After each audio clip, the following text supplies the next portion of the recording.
Hey guys, Kate Sparks here. I thought that today, with it being the beginning of 2017, we would take a couple minutes to look back at 2016.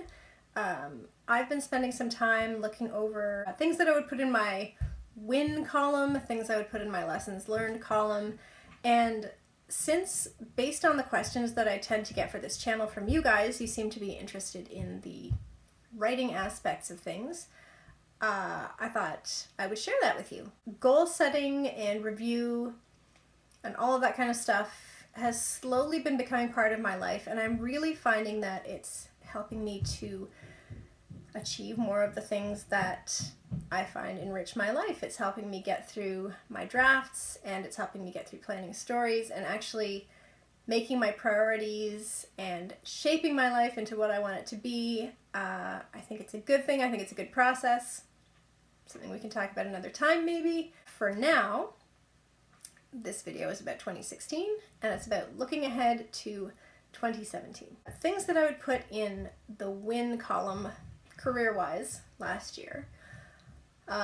Well, it actually feels like it was years ago, but apparently I published Sworn in 2016, which was book 3 of the Bound trilogy, which marked the end of my first completed series as a professional author. It was a huge achievement for me.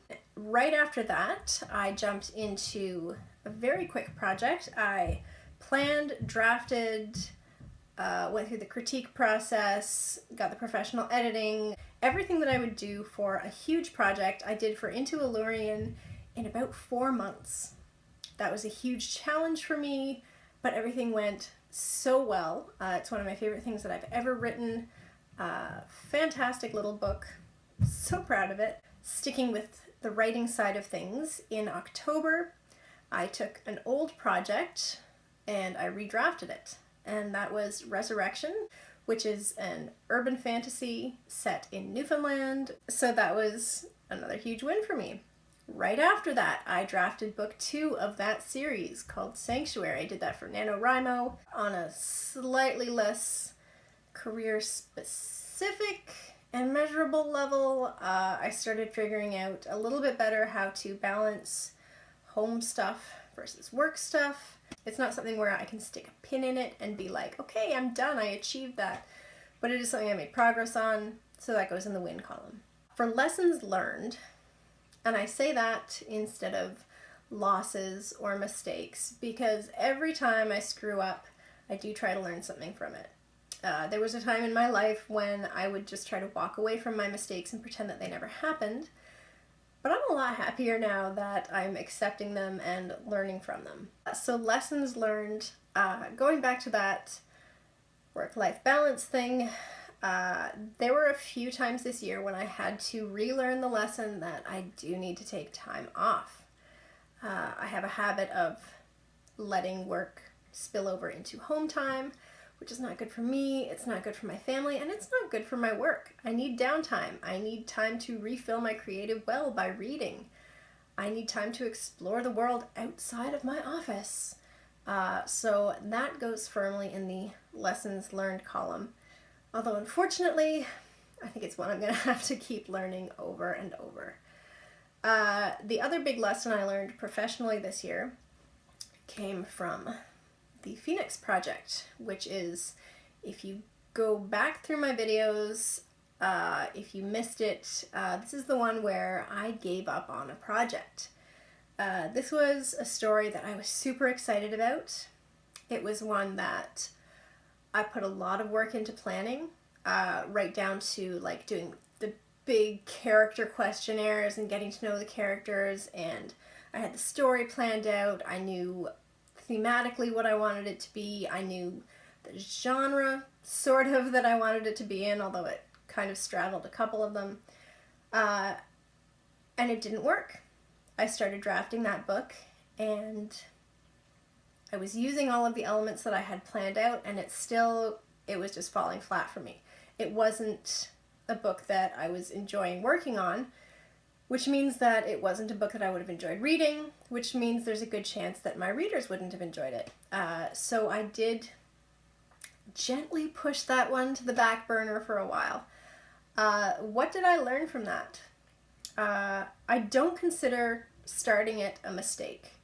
I don't consider all of the work that I put into it a mistake, even though I'm completely trashing every single word that I wrote on that project, because I did learn a lot from it. I learned exactly what I don't want to do with that project. I learned where I went wrong in my planning process. I learned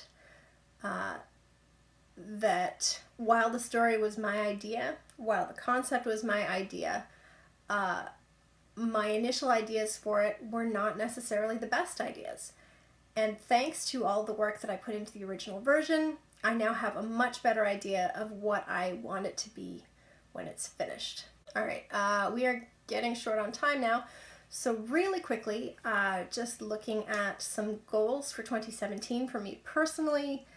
Odds are that I'm not necessarily going to achieve all of these goals. Things come up, life happens, but we'll see what happens. Right now, my big writing/publishing goals are to have book 1, book 2, book 3 of the tentatively titled Immortal Soulless series published under my pen name by the end of December 2017. And I would like to have book 4 just about ready to roll by then. That is a big goal for me. Publishing won't start until at least the summer because I am going to try to stockpile them just to make sure people don't have to wait too long between releases. So that's a huge goal for me. I don't have that much work time. It's going to require a lot of focus. We'll see how it goes. My other secondary writing goal is that I have a spot booked with my other editor early in 2018, and I would like to have book 1 of that Phoenix project ready to go to him by then. That is the secondary goal. The urban fantasy stuff is absolutely front burner. That's what we're working on. But I would like to have something ready to go under my name as Kate Sparks sometime not too late into 2018. I would like to do some more promotion of my work this year. I've admitted before that I'm not very good at that, but that is something I can improve on. I'm very confident in the quality of my books, and a lot of people like my books, but I'm not really good at getting them out there and putting them in front of people who might really enjoy them. So that is something I'm going to try to get better about this year. Officially, I have one resolution. Not a goal, but sort of a goal. My New Year's resolution is to break my social media habit. Unfortunately, I don't have the ability right now to just take a couple of weeks off and go cold turkey, because going back to that whole promotion thing, social media is how I connect with readers. And it's how I get the word out if I run sales, and I can't completely disconnect. But my goal is by June to be down to spending an hour or less on social media per day and just basically using it for that work stuff. That's it for this video. That's kind of my wins and lessons recap. That's my goals for 2017. If you guys want to leave me any comments here, I would love to hear about your big wins for 2016. Not just writing, but anything that you achieved that you're proud of. Your lessons learned, I would like to hear about those too, because that's an important part of our growth and who we are, and that's wonderful. And any of your resolutions or big goals for 2017. Thank you for watching. Thank you for liking the video. Oh, yeah, and in the comments, if you have any other questions that you want me to answer about my projects, about goal setting, about writing, about whatever, just let me know. Talk to you next time.